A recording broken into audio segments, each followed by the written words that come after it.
bonjour, je suis Immaculée Malmol, le compte d'Immaculée Access sur YouTube. N'oubliez pas d'aimer, de partager, de vous abonner sur notre chaîne YouTube Immaculée Access.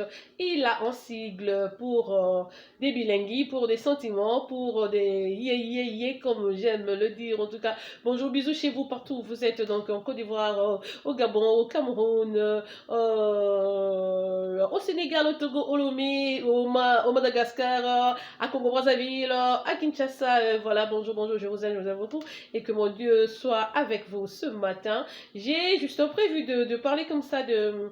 Parce qu'en ce moment-ci, avec la situation qui prévaut en RDC, je commence à mettre en doute même l'économie africaine et tout, comment ça se passe. Parce que souvent, on veut seulement critiquer. On dit, ah, le dirigeant, ah, regardez le président Bongo, mais Sassou Nguesso, il est parti, il est revenu. Mais pourquoi de Dieu veut encore postuler et tout. Ah, mais Macky Sall est bon et tout. Voilà, quand on a un bon président, ça se voit par des signes. Je crois que Macky Sall, quand même, au Sénégal, est en train de travailler.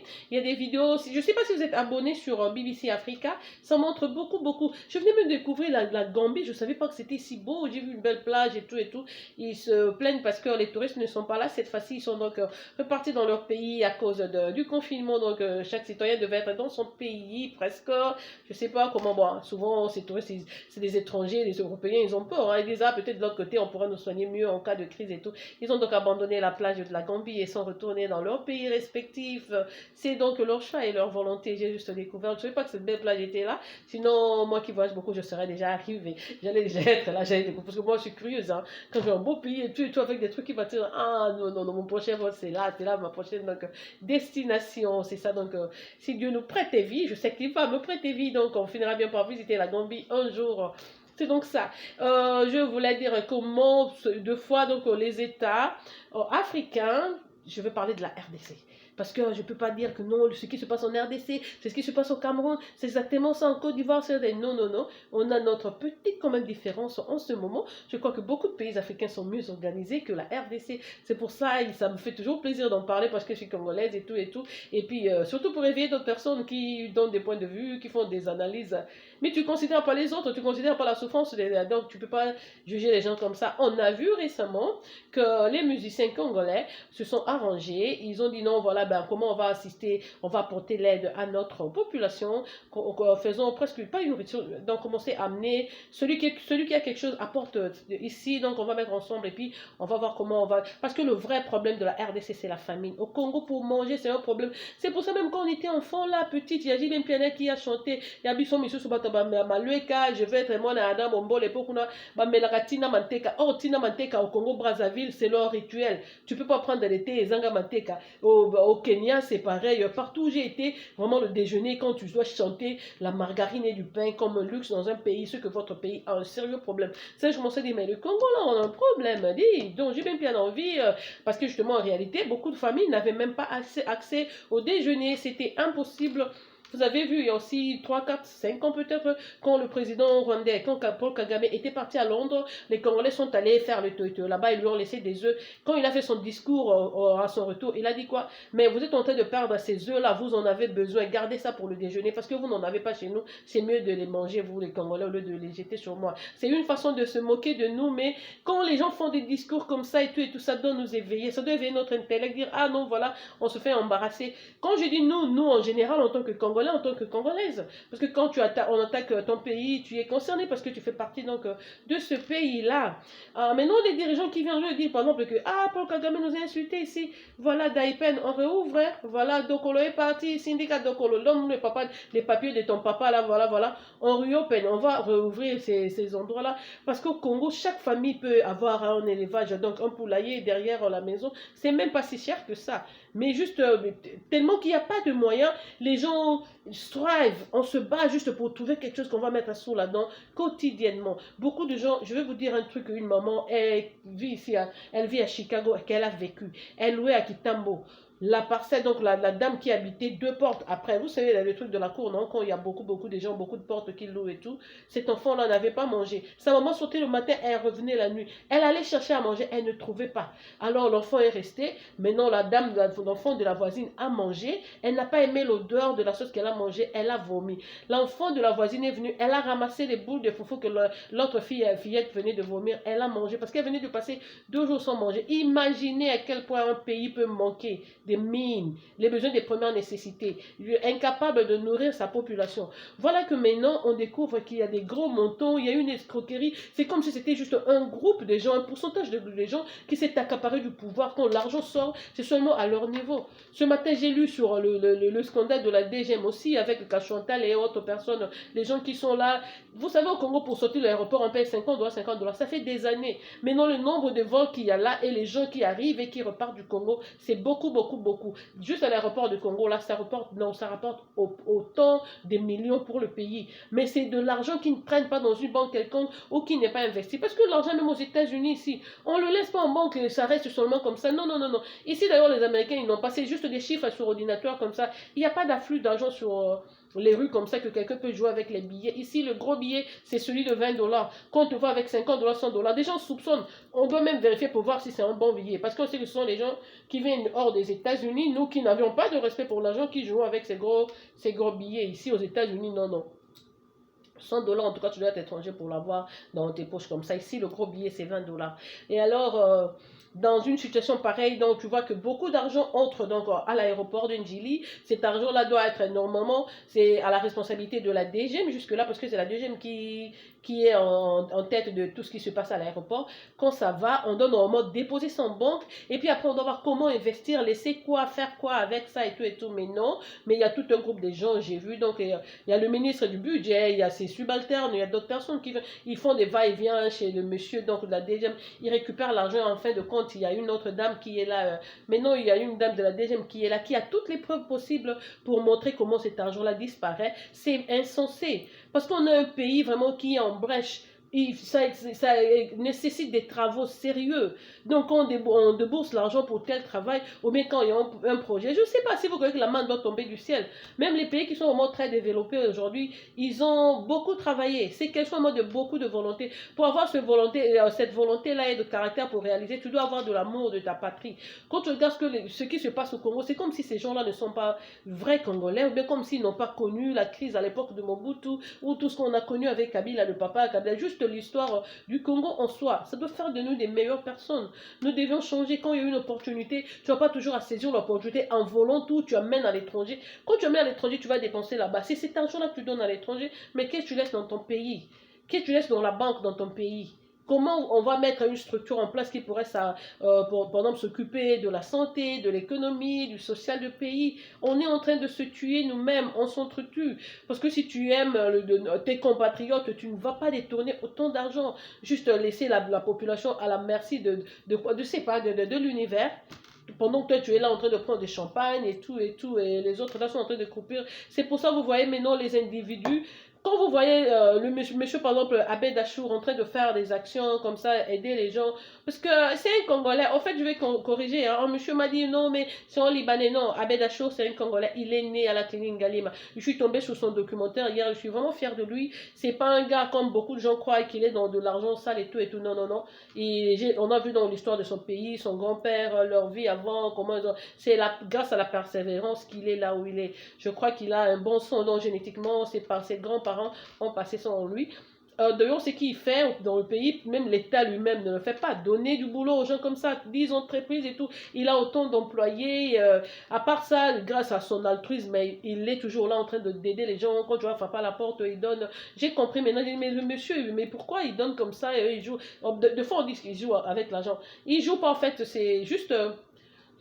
Je sais pas, comme c'est un Congolais, donc il connaît très bien notre histoire, comme il est né en Galema, donc ne te dis jamais, tu n'es pas plus Congolais qu'Abedacho, il est vraiment Congolais comme je vous l'ai dit, parce que la nationalité congolaise peut s'acquérir de plusieurs façons, par affiliation, par exemple, en ayant tes deux parents, par nature congolais d'origine, en ayant, par exemple, il est né en Galema, donc il a ce qu'on appelle le Jus Soli, je crois qu'on appelle ça comme ça.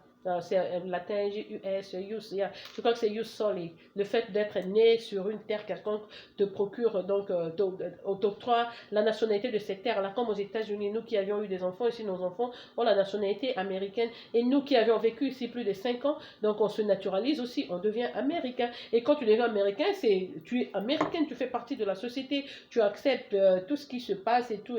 Tu vas vivre conformément aux lois et demandes de ces pays comme tout autre Américain. américain. Maintenant, avec Abbé Dacho, il a vraiment travaillé, il a suivi donc les pas de ses parents, il a développé ce qu'il a développé, il a même, comment, il a agrandi donc tout ce que son papa et sa famille ont laissé. Donc, je crois que c'est un modèle à suivre. Maintenant, le vrai problème au Congo dans ce cas-là, parce qu'au Congo, quand quelqu'un vient, le fait qu'il soit indien, chinois, il a un son un peu libanais, même s'il est congolais, bon, ben, dans l'ensemble, ne parlons pas d'Abed Achou, parce qu'il y a mon Lamboka, c'est un congolais, bon, Miko Sanaté, il est congolais, donc c'est un peu ça. Parlons d'autres nationalités, d'autres personnes qui sont là. Quand ils arrivent, ils savent vous frapper et tout, ils vont carrément au-dessus, ils vont corrompre. Par exemple, tu vois quelqu'un qui est là, le juge au tribunal, en train de rendre un jugement.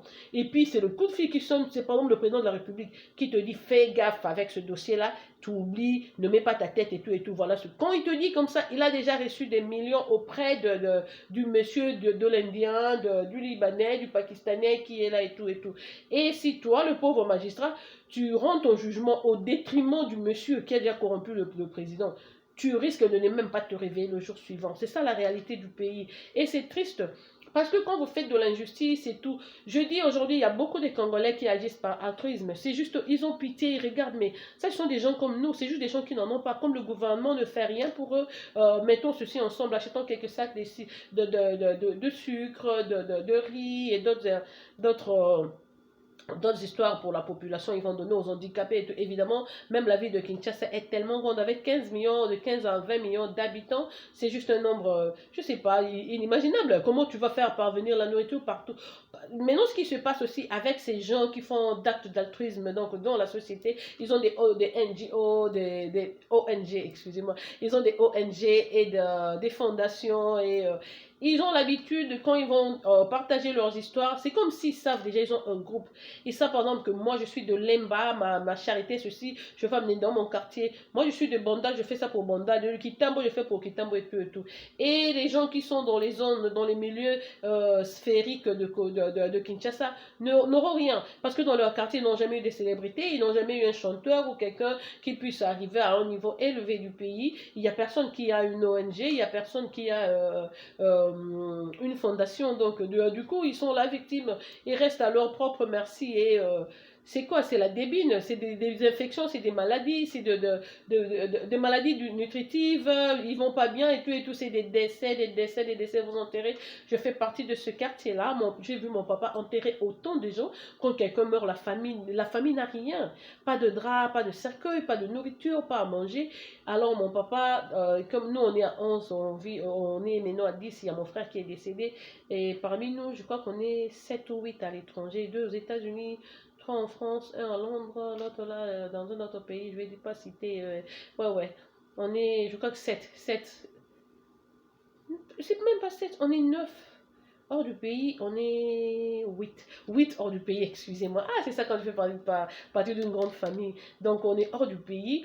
Et de temps en temps, si toi tu n'envoies pas, l'autre envoie. Si l'autre n'envoie pas, l'autre. Donc, c'est un peu ça. Donc, notre papa, il a toujours ce petit 100 $ là qu'il garde et tout en cas d'urgence. Et le cas d'urgence, il est devenu presque le monsieur de la charité du coin. Et quand quelqu'un meurt, c'est lui qui en a. Quand une famille n'a pas à manger, on court chez lui et tout. On a un peu grandi dans cette ambiance-là, même quand ma maman était en vie chez nous.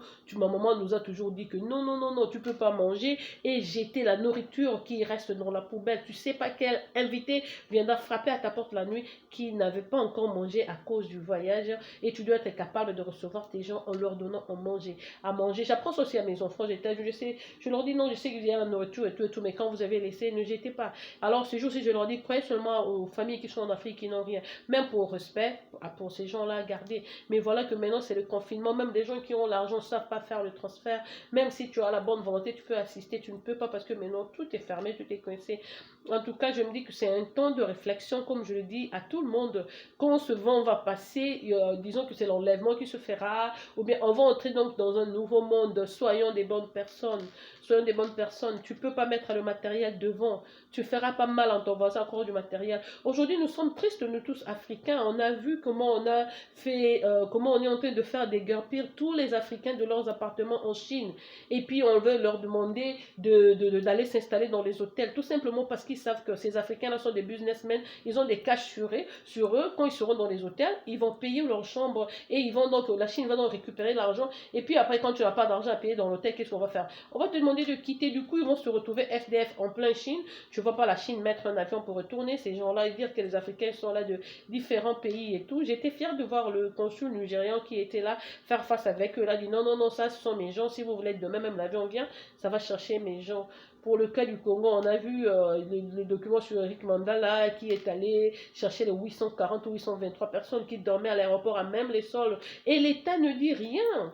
Un État, c'est pas juste non, tu es président, non, tu as le cabinet du président, le Sénat, le Parlement et tout. Ce n'est pas ça. Un gouvernement qu'on respecte, c'est celui qui peut se mettre debout en cas de crise. Aussi dit que non, j'envoie un avion dans tous les coins. Ici, on avait un Américain qui était coincé vers la Thaïlande, là tout seul. Tout un appareil est allé le chercher pour le ramener ici. La semaine passée, l'avion était à Kinshasa, à l'aéroport de Ndjili. Ça a ramené tous les Américains. Ceux qui sont restés, c'est volontaires, ils ont dit non, ils ne veulent pas venir en ce moment. Et dès qu'on dit que la haute chaleur et tout, ça résiste contre ce virus, alors ils préfèrent rester là-bas. Mais sinon... les pays qui se respectent, en tout cas, ont envoyé des avions chercher leurs gens et quand ils arrivent, même si tu n'as aucun rang sur toi, ils peuvent te prendre donc en charge. Nos pays africains doivent arriver à ce stade. J'ai seulement vu jusque-là au Sénégal qui a... Je crois que le truc s'appelle Pilote. Il y a, en tête aussi, c'est un blanc qui est là. Mais j'ai vu qu'il travaille avec beaucoup de filles sénégalaises. Ils font la nourriture, ils mettent dans des sachets. C'est très propre. Vraiment, comme on le fait, c'est le déjeuner, le dîner. Et puis, il y a même le dessert dedans. Ils mettent dans des sachets. Et ils ont recensé, donc ils ont ramassé tous les enfants de rue, tous les enfants qui sont qui font le wayambar et tout, qui sont dans les rues là. On les aligne là et chaque jour, on leur donne donc à manger. Je crois que ça se passe 2 fois par jour. Ces enfants même ont fait des témoignages. Ils ont dit qu'on n'a jamais pris charge de comme ça dans leur vie, donc ils sont contents de la situation actuelle. Dans le reste des pays aussi, vous devez faire face à des choses pareilles. Oui, voler, oui, truquer, oui, mentir, mais que faire en cas de pandémie? Que faire en cas de catastrophe naturelle? C'est inattendu. C'est inattendu quand tu arrives. C'est pour ça qu'il faut vraiment s'organiser, sinon tu vas mettre tu vas mettre en merde la vie de toute une population, ça va rester. Voilà quand la crise avait commencé ici, pendant qu'on conseillait notre président, il a minimisé, il n'a pas pris ça au sérieux. Maintenant, on est à plus de 20 000 morts. Oui, on déplore ce cas parce que c'est quand même un grand pays. Si c'était arrangé, ce serait bien passé. Voilà, il faut que l'on change. Après ce moment, tout le monde est chez soi, tout le monde médite, tout le monde, même celui qui est dans la rue, même celui qui est dans la maison qui veut se plaindre. Non, nous, le confinement, non, non, non, non, le moment n'est pas à se plaindre. Si tu ne pries pas, commence à prier. Si tu es quelqu'un qui t'es mal comporté, change. Aujourd'hui, aux États-Unis, notre plainte, c'est quoi? C'est qu'il y a une classe qui a vraiment un niveau très élevé, qui se déplace en jet privé, en avion. Ils peuvent s'acheter des boucles d'oreilles de 3 millions de dollars, pendant que toi, quand tu rentres dans une boutique, tu vois seulement une boucle d'oreilles à 1000 dollars, tu te dis, d'abord, c'est même pas de l'or. Qui jouera avec autant d'argent pour une boucle d'oreille qui n'est pas en or mais qui se vend à 3 millions de dollars? Tu vas porter ça chaque...